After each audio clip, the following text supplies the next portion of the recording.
As President Obama urges Americans to accept Syrian refugees into our country, attention is now turning to the security holes that intervene and interfere with our ability to vet these people.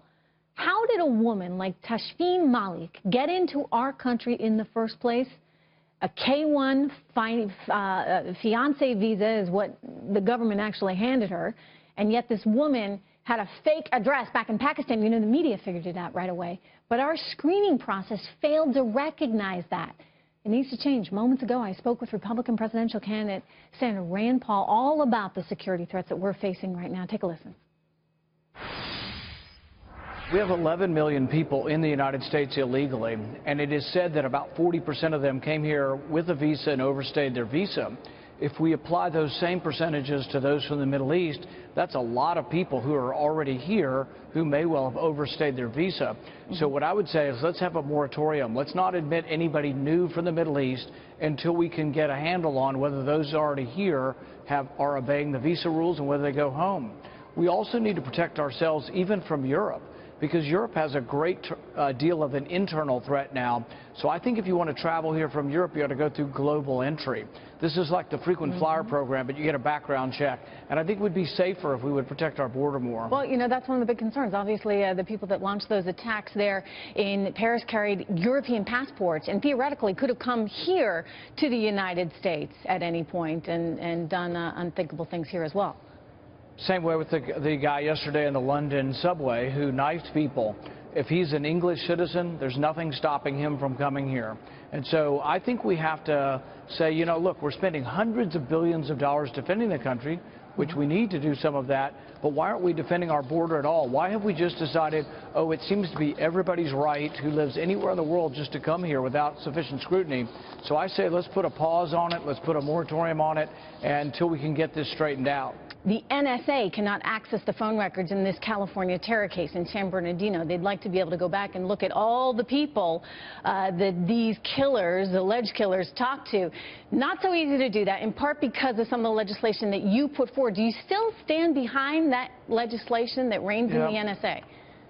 It's not exactly accurate. The FBI is leading the investigation. The NSA, you know, doesn't lead investigations in our country. But the FBI can access any records they want. They do it by individualizing a name, getting a warrant, and having a judge sign it. So what we've been advocating for is that we do get the records of terrorists or potential terrorists, but we get them through an individual process that's consistent with the Fourth Amendment. I am opposed to generalized searches because I think that gives up our privacy. And I think there's always going to be a lot of people that will give up liberty in exchange for a false security. Senator, I hear you to a certain extent, but the privacy issue when it comes to Fourth Amendment and phone records, I question. And hear me out on this one. If I write you a letter and I put your address on that letter and I drop it in the mail, I have no expectation of privacy for the address on the letter. I do for the contents of the letter. Now, if you carry that forward to phone calls, how should I have an expectation of privacy if I call you that I dialed the number? Now, I have an expectation of privacy that no one's going to listen to our phone call, but not necessarily on the actual number itself. And let's not forget, the NSA was tracking the actual numbers, looking for patterns, trying to figure out who was talking to who potentially so they could thwart a terror threat. Yeah, do I have an expectation of privacy when I buy something with my Visa card? Do you have the right to look at the metadata of my purchases? I think a lot of us would disagree with you that you do have an expectation of privacy. For example, 2 Stanford students voluntarily looked at metadata. I mean, I'm just talking about the NSA's That's what we're talking records. about. That's what we're talking about is phone data. They did this looking at phone data, metadata, and what they found is some very personal items, your religion, your physician, even what procedures you were contemplating at the doctor could all be determined through metadata. By who you're talking to? In fact, let me finish. In fact, one of the former heads of the NSA said that we kill people based on metadata. So metadata is incredibly invasive, incredibly private. You ask about San Bernardino, and you said, well, if we had the records collection, maybe we could have prevented that. Well, we've had this for a decade.